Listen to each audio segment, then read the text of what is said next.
WLPNLP Chicago 105.5 FM Lumpin Radio. It's news from the service entrance. Ooh, Kurt Elling came in. It's news from the service entrance, the radio show. My name is Mario. Thank you all so much for being with us today. We're going to forego our normal break that we would take around this time to have an opportunity to talk with an amazing dude who is always super sharp. I am upset that I did not dress better, Mr. Paige. My bad. I'm sorry. I will do better next time. Ladies and gentlemen, phenomenal artist in every way possible. And his accolades are long. It's kind of ridiculous just how amazing he is. He has an exhibit going on right now at the Hyde Park Art Center in Hyde Park. It's Robert Earl Paige on News from the Service Entrance. Good afternoon, Mr. Paige. How are you? Yes. How you doing? I'm good. How about you? I'm doing well. It's good to see your face again. Nice to be with you, my friend. Nice to be with you. Yes, sir. I had the honor of meeting you and seeing your exhibit. Oh, I bet. I got that. At the Hyde Park Art Center a couple of weeks ago. And I'd like to start by asking you, for years, the Chicago Black Arts Movement has had so many great artists in it. And it had to have a start from somewhere. How did all of that begin in our city, that movement, the Black Arts Movement that you are a part of? How was the Black Arts Movement? Yeah, how did all of that come together? Oh, I don't know if it's a coming together. The particular time everyone is focusing on is the 60s and 70s. And at that particular time, Chicago on the South Side was just on fire in terms of culturally. You know, you had the AACM operating, you had Phil Coran, the Afro Art Theater, you had Obasi, and Afrocoba came out of it as well. So the emphasis has been on the Black Arts Movement, but the Black Arts Movement is still going on because I'm still on the planet. Yes, sir. Yes, you are. You worked for Chess Records at one time. Yeah, that was a short trip. Michael Chess and I were hanging out during that period of time. It was in the 60s, around 65, 66 or so.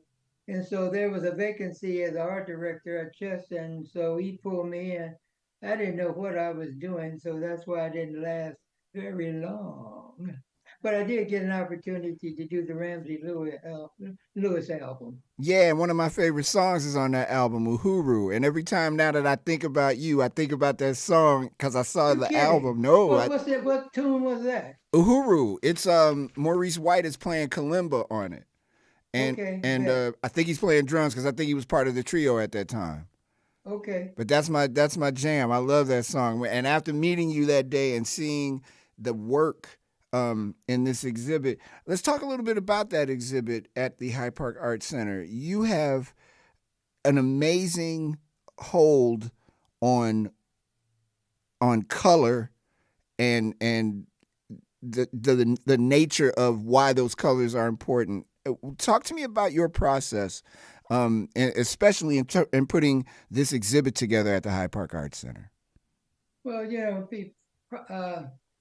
practice was actually a new word for me. It came about a couple of years ago. Someone wanted me to fill out an application. They said your practice, and I said, my practice is my practice, and I practice all the time, which means that I'm forever in the process of developing. Mm-hmm. And creativity is just part of it, part of who I am. Doesn't make any difference whether it's my artwork or for my attire, or the way I park my car. All of it has to do with this kind of innate ability to try to achieve some sort of aesthetic value. Yeah. The United Colors of Robert Earl Paige is happening now at the Hyde Park Arts Center. There are pieces in his exhibit that will absolutely grab you. They are stunning on sight. There's also a video that is featured where you get to hear from the artist. And right next to that video is footage of the Southside Jazz Festival that was happening at what was then called the Country Club before they changed the name to the name I won't ever call it because it's always going to be the Country Club to me, having been a South Shore resident. That was a very interesting time in 1976, 77. You had an art gallery on 71st, right? Right. How did the community react to having you in their neighborhood with your gallery and the things that you were doing there?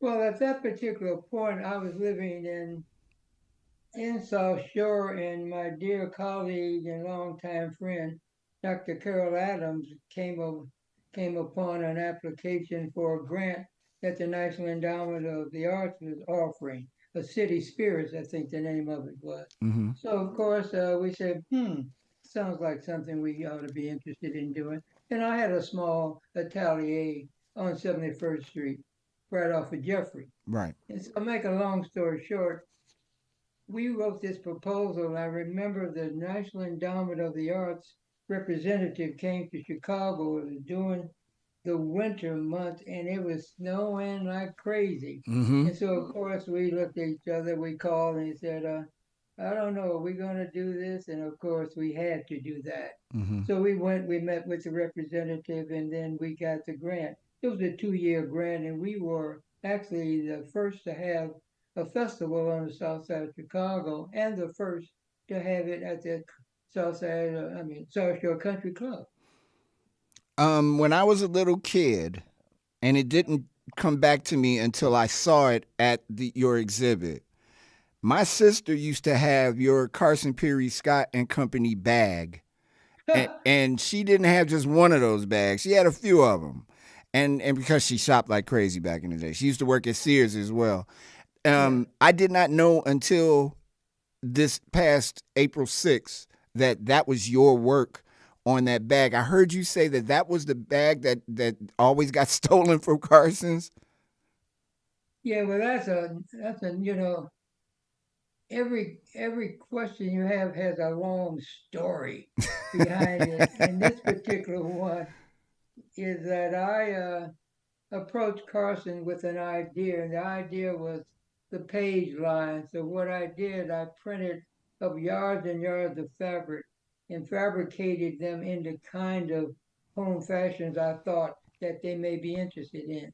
And I'm in this room, and this would make it really in this room, and there must have been, it was a small room. There must have been, I don't know, 6 or 7 buyers, and they looked at it, and then they were just running their mouths and talking. I said, "Oh, this is not going to fare well for me." And so I got up, and when I looked down the hall, I saw this gentleman coming, and he had this beautiful 3-piece pinstripe suit. And no, it was from Brooks Brothers. It was or tailored piece and this tortoiseshell glasses. I said, "This is my cat." Right. So then he looked at the stuff. He said, "Well, Mr. Page, we can't do that, but as an introduction, we would like you to design the bag." And so that bag sold more, and they stole more than in the history of that bag. That is why I remember And that that was bag. like 1967. I remember that bag very well being in my house when I was a little boy. I remember it. When I saw it, I was like, "Oh wow, that's the bag." Yeah. You had the opportunity to be in a bunch of rooms that black men, and particularly black artists, weren't exactly flourishing in during that time. Your contemporaries were people like Richard Hunt, um, Dr. Adams, people of that nature. When you look at this scene today, and that the scene that you are very much still a part of, not just kind of either.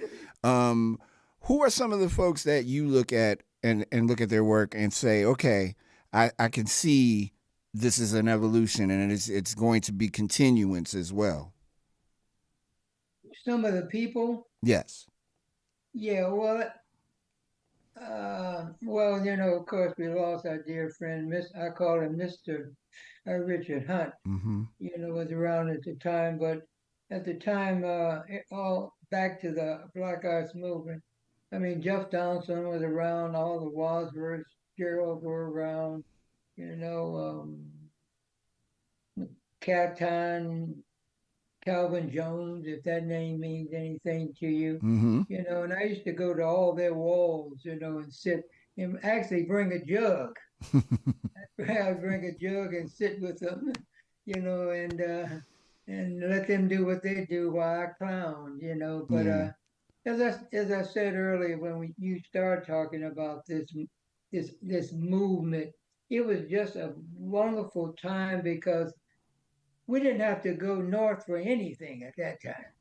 You had McKees, you had the Sutherland, I mean, like I said, the South Side was on fire. Yeah. The camaraderie, amongst all the cats. Everybody had a box, everybody had a camera, so Bobby Sinstack, of course, Bob Crawford and Daryl Carherd, all these cats, we were thick as thieves. Yeah. What's your word to people today? I know you do it through, I know you speak through your art, but if you could speak, which you can right now, directly to the people, what is your message for our Chicago in 2024? Well, I've come to the realization, when they talk about, appropriations and they talk about, Picasso and Brock, taking art from African sculpture and all that. I'm of the opinion and would like the folks to know that the African aesthetic is one of the strong aesthetics on the scene. And if you would Google it, you'd find it talks about beauty and morality, beauty for the eyes and morality, something for the soul. And so the idea now for me is to continue pushing that aesthetic. Um, and I know you. I can't keep you as long as I want, but I have one more question I want to ask. I know that this isn't the end in terms of you being an artist, and exhibit is just a small portion of all the art that you have created. What is in the future for Robert Page? The future is part of my exhibition here. On the outside, that common wall on the outside, there is a group of artists and they're called the parapluie. Parapluie is French for umbrella, Mm-hmm. and what that is a peer to peer. A couple of the artists in that exhibition are young aspiring artists that want to get to where we are, where we think we are in our careers. So I'm interested right now is in a touch one, teach one. I'm very interested, really based on the fact that when I was in South Africa, I was at a foundation, Indabella Foundation. Indabella are the women that paint on the exterior of their homes. And there were kids that would walk miles to get to this foundation. And they started painting on paper, then they graduated to painting on objects. And I'm very interested in establishing that kind of peer to peer, where we transfer and train or have apprentices. So we're not doing all the work. We are able to sort of conceptualize the ideas of what we're trying to put on the market because I'm very interested in the marketplace. That's why the Sears collection was so important. It established in my mind and in the community that there was no freedom of choice at the marketplace. Real quick, the experience of working for Sears. Um, how did that change you as an artist, How did that change? or if it changed you at all as an artist? I'm sorry, would you repeat that I'm sorry, question? I was asking how did the experience of working for Sears? Sears was number one at that time Okay. in like every aspect. If you had to buy anything, you went to Sears to get it, and you were in charge of that art department. What was that like for you? How did that affect you as an artist? It opened my eyes to a number of things. And I had a conversation the other day about that in particular. And to your point, it just opened up the door to the fact that, if you have talent and you're persistent, then there's a possibility that things will happen for you. But it has to go along with, I guess, my 5 C's, which is courage, consistency, confidence, curiosity equals creativity. And so Sears in the relationship let me know if you're just persistent, then things can happen. But then I had an opportunity, of course, to do things in Milano, Italy, which gave me a little more confidence. It's all about confidence. Mm-hmm. And it's all about, if any artist is listening to me talk about what I've done, the thing that they must do is spend as much time out meeting people as they do doing their work. Because nobody's knocking on doors to find out if you're in there. The exhibit is fascinating, man. It is. It has been. I'm coming back because I want to be able to really absorb it, um, in the not media part of my life and really be able to take in what I saw. I think if you're of any kind of interest in art, if you have any interest in art at all, you got to make it your business to see this. Thankfully, and this is, I don't know if this is normal. The exhibit runs all the way until October 27th. This is like, it's going to be there for a minute, so you get a chance to see Oh it. yeah, it was a worthy effort putting it together, and I can't thank the crew, all of them, that helped put it together. And the idea behind it, from my standpoint, I've done all the work, but I'm still trying to add things to it. The Mm. curator says, "Hold your horses, Robert."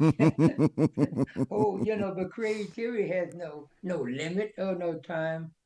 But the length of time that it's up will give everyone an opportunity to come and see it, and just appreciate it. Because I'm in pursuit of beauty. I'm trying to turn ugliness into beauty. Come and see the art. Come and see you as well. And I'm telling you, many years ago, brother Page, I had a chance to interview Max Roach. Mac, Oh, and what, Max? yeah. And I came to the interview with a suit on. It was a Sunday. I'll never forget it. I had my suit on, man. I was in there because I'm like, this is Max Roach. And every picture I had ever seen in my life of Max, he was always dressed to the nines. You said something, and he also that day happened to not have on a suit. He had on a turtleneck, but that's another story. He even asked, "Why do you have on a suit?" But you said something that day that stood with me, on April 6th, the beginning of this exhibit, when talking about how you dress. You said, I want to make sure if I go, I want to look nice. I don't want to just be looking. I want to make sure I look nice. And as always, man, you are dressed to the nines, and I cannot thank you enough for being on this show and hanging out with me. The United Colors of Robert Earl Page is at the Hyde Park Art Center now until October 27th, 2024. More information about the Hyde Park Art Center is available at hydeparkartcenter.com. I do believe I have that right. .com? Yes. And make it your business to stop by and check out the exhibit and get a chance to talk to the artist, Robert Earl Page.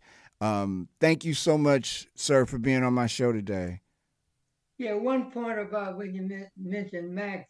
Yes, sir. Max, there are two people, Sonny Rollins, Nook Rollins, and Max Roach. People always thought I looked like Max. And when Max was playing at McKee's, Abby Lincoln, his wife, was with him, and I was going up to introduce myself, and she said, if I hadn't seen him on stage, I thought he was coming up the stairs.